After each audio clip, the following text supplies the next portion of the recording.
So what is a HACCP? It's a hazard analysis and control points. So basically, it's a preventative approach to food safety. We're going to prevent biological, chemical, and physical hazards in our product that could harm our consumers. Our product is going to be ground bison meat, including patties, chubs, and bulk. Common name is just ground bison burger, ground bison patties. It's intended to be cooked by consumers for the consumers. Type of packaging is vacuum packed, tray wrapped, and overlay, depending on how you buy it.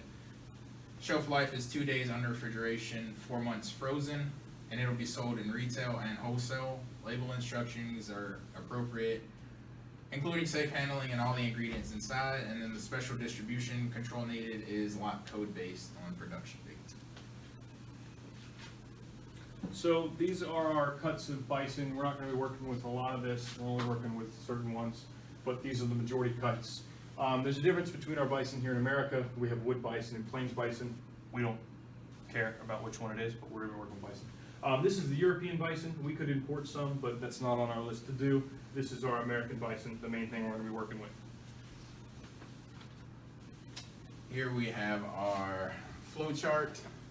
We'll receive the raw bison meat upon inspection before we bring it into our facility, and then afterwards as well. We'll store it, check it again, and then we'll weigh it out to be ground. Whatever doesn't fit will be reworked back into the stored bison meat to be recycled instead of throwing away. We'll grind it and then package it, label it, and we'll receive the packaging from an outside source for our packaged meat. We'll chill it one more time, and then we'll ship it out to be sold to stores. Okay, so our facility will only accept product from an approved producer. All containers will be inspected, obviously, for contamination or damage, and all contaminated or damaged products will be rejected. Temperature we checked for 2 boxes per load, placing a calibrated thermometer between the two. Products will not be warmer than 50 degrees. Products that are not warmer than 50 degrees Fahrenheit will be accepted. Anything above 50 degrees and 75 degrees will either be rejected outright or evaluated. The evaluation may include an organoleptic evaluation, which is a review of time, temperature, and information obtained from the shipper. So the product should be properly refrigerated, obviously. Excuse me. If it is accepting pending the evaluation indicates that the product could be used safely to make cooked items. If it can be accepted, the only way this is the only way. No product with the temperature of over 75 degrees will be accepted. All temperatures and evaluations will be recorded on incoming invoices. All invoices will be checked, initialized, and kept on file for the recommended amount of time. All coolers will be maintained and held at a temperature of 41 degrees Fahrenheit or lower. All freezers will be maintained at 0 degrees Fahrenheit or lower.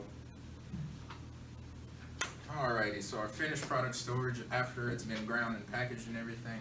Once it's been packaged and labeled, it'll be refrigerated. All coolers must be maintained at 41 degrees or lower with daily monitoring and documentation. All freezers must be maintained for a temperature of 0 degrees Fahrenheit or lower with daily monitoring and documentation.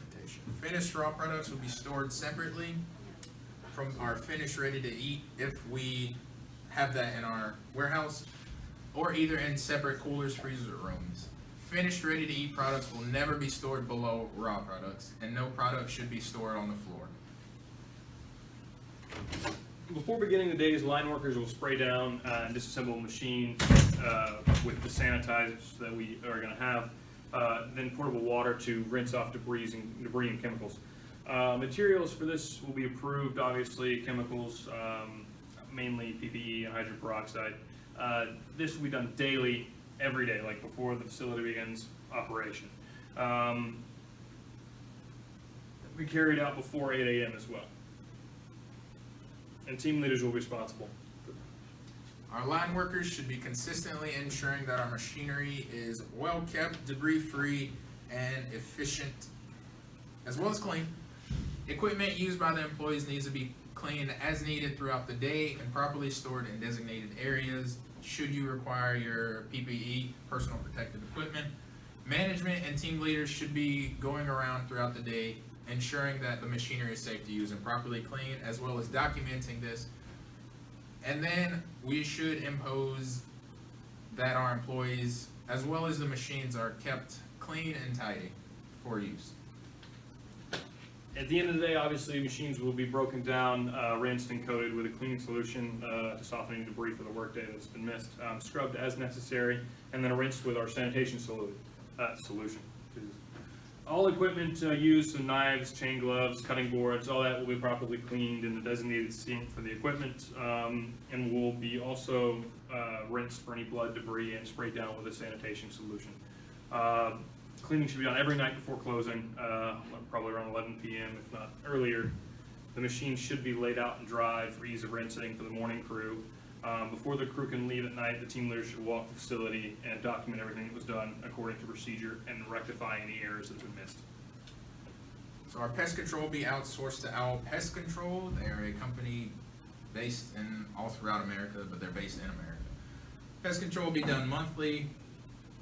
We'll do rodent traps as well as spraying for ants, roaches, and flies due to blood attracting all of these. Bird control shouldn't be an issue due to the area that we're going to be doing this is not heavy with pigeons or seagulls. There will be tamper-proof bait boxes. We want to ideally not use spray just because the potential to contaminate our meat is too great. And then ant gel used to discourage ants and roaches as opposed to sprays to prevent air particles.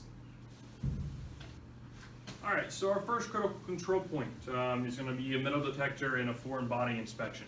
So we're going to run all the meats that are being cut and everything through a metal detector before it leaves to the facility, and it's going to be inspected for a foreign body, say like glass or nails or something. All the nails will be caught in the metal detector before it's even packaged.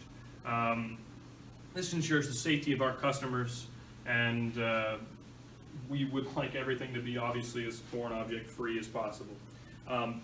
Should foreign objects be found, corrective action will be taken. If the foreign object can be removed and the product does not need to be condemned, it will be removed and then continue through the regular process. If the product does have to be condemned, then it will be condemned. Deviation will be documented. Measures to prevent any further deviation will be applied. So then we have a chemical and pathogen screening. Bison meat products should be inspected for pathogen and chemicals. Bison meat will be subjected to several tests to determine what pathogens are present. If found, we'll take corrective action from there. Should pathogens or chemicals be found, product will be removed, deviations will be documented, and any further prevention from deviation will be applied. Our last critical control point will be cooler storage and or lack thereof before packing and labeling. Bison meat product, as we said, should be stored preferably at or below 41 degrees Fahrenheit. It should be internally measured, not going off the surface, because that can lead you astray. It should never go above 75 degrees Fahrenheit during transportation, or else it'll be condemned and no longer fit for human consumption. It'll be measured every hour on the hour prior to being passed and stored in our coolers, and this should be recorded in a temperature log as well as a thermometer log daily. Should this criteria not be met, corrective action will ensue, which is removing the damaged product, rectifying the situation to ensure that no deviation occurs, and documenting what deviation occurred. Here's our references. Went straight from EFSIS. Thanks for coming. We hope you guys have a nice day.